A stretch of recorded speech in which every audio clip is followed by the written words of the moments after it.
ازيكم عاملين ايه؟ يا رب تكونوا بخير. وحشتوني من الفيديو اللي فات. ان شاء الله في يومين اتنين هتاكلي احلى شويه لفت مقرمشين. ايه هو سر القرمشه؟ هقولك كل حاجه في الفيديو ده كده. ان شاء الله هتاكلي احلى مخلل لفت. إيه اللهم بارك، يعني ان شاء الله. وممكن كمان يقعد معاكي لغايه رمضان. بس زي ما تعودنا هنسمي الله ونصلي على الرسول. اللهم صلي وسلم وبارك على سيدنا محمد وعلى اله وصحبه. يلا بينا بقى نبدا الفيديو. بصوا يا بنات بقى، انا جبت اللفت عشان اضمن ان اللفت يكون كويس. اللفتايه ما تكونش كبيره قوي وما تكونش صغيره قوي، وسط. وتكون ناشفه كده، هتلاقيها من جوه مش شيخه، اللي هي مثلا بتكون زي سفنج كده من جوه. هنغسله كويس زي ما انتم شايفين، نقطعه صوابع بالطريقه اللي تعجبك بقى، مشرشره. صوابع زي ما انا عاملاها كده براحتكم.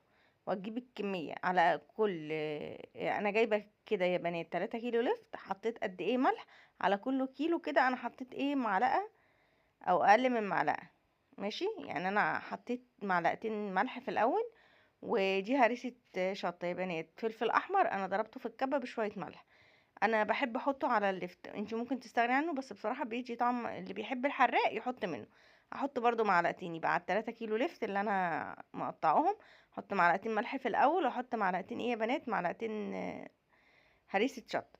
هقلب الكلام ده كله مع بعض واسيبه قد ايه يا بنات؟ اسيبه على الاقل كده ساعه. تمام. آه هنقلبوه كويس كده مع بعض زي ما انتم شايفين. وزي ما قلت لكم هسيبه ايه، هسيبه ساعه. بعد كده هقول لكم بقى ميه التخليل بتاعته هنعملها ازاي.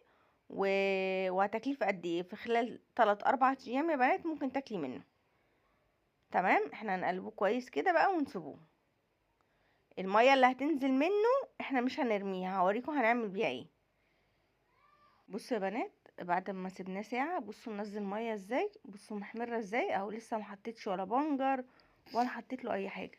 هنعمل ايه دلوقتي؟ هنجيب بقى البرطمان اللي هنخلي فيه يكون متعقم كويس يا بنات. و...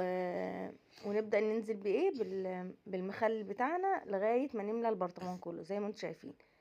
انا هعمل ايه؟ انا هحط بنجر. لو انت مش هتحطي بنجر براحتك، هقطعه شرايح كده واحط مثلا شوية لفت، ربع البرطمان لفت، واحط شريحتين بنجر واكمل لفت وبنجر.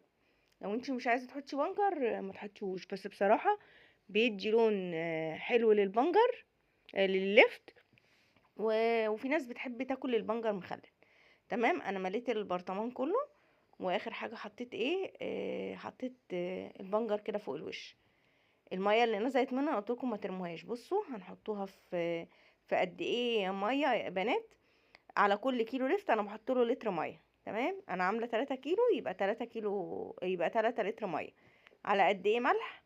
انا حطيت معلقتين في الاول، وهحط معلقتين تانيين. وهحط خل. قد ايه خل يا بنات؟ ربع كوبايه خل. تمام. انا هقول اكتب لكم كل المقادير دي في صندوق الوصف تحت. على كل كيلو مخلل هتحطي معلقتين ملح، هتحطي معلقتين خل. وهتدوقي طبعا الطعم. طبعا عشان في ملح بيملح وفي ملح لا. تمام. وهتحطي قد ايه شطه؟ معلقتين شطه. طب انا حسيت ان هو محتاج ملح تاني.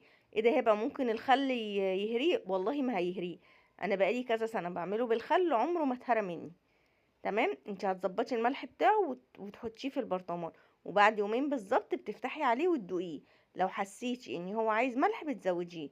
اهم حاجه عشان المخلل بتاعك ما يبصي، يكون الملح بتاعه مش عادم، يعني ما يبقاش مثلا محتاج ملح، عشان لو عادم او عايز ملح هيبوظ منك. وطبعا ما يبقاش حادق قوي عشان تقدري تاكليه. هنبدأ نملى البرطمان بتاعنا و بالميه كلها. نشوف بقى هياخد قد ايه. انا قلت لكم على كل كيلو بياخد لتر ميه. تمام. هعمل لكم خطوه دلوقتي عشان البرطمان انا مش مليان من اخره، فانا مش بص هو طالع لفوق ازاي. بصوا مجرد ما حطيت، بص اللون يا بنات. هعمل ايه؟ اي غطا عندك بتاع سمنه صغير كده لو بيخش، بص انا دخلته بحيث ان البنجر كله ينزل تحت. انا كده ضغطاه. لو انت عندك اي غطا تاني ممكن تحطيه. لكن لو البرطمان مليان للاخر خلاص ملوش لازمه للغطا. بس انا بعمل الخطوه دي بجد، المخلل كله بيبقى نازل لتحت وما بيطلعش فوق، وكله بيستوي مع بعض.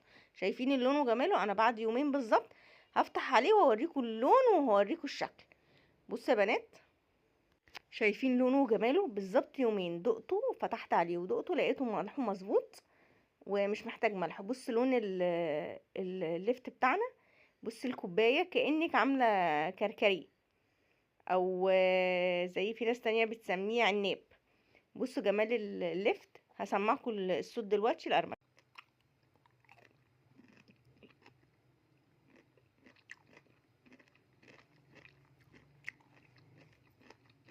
سمعتوا صوت القرمشة؟ شفتوا الجمال؟ اعملوه بالطريقة دي وان شاء الله هيعجبكم وهيكفيكم طول شهر رمضان كمان. ابدأي اعمليه من دلوقتي عشان رمضان خلاص على ابواب. كل سنة وانتم طيبين. اشوفكم ان شاء الله في فيديو تاني ووصفات تانية. واسفة اني بتأخر عليكم، واللي اتفرج لغاية هنا والناس يحط اللايك، يحط اللايك بتاع الحلو ويعمل الاشتراك ويفعل الجرس للكل عشان يوصل كل جديد من فيديوهاتي. اشوفكم في فيديوهات تانية ووصفات تانية مع هيبو كيتشن. باي باي يا بنات، مع الف سلامة.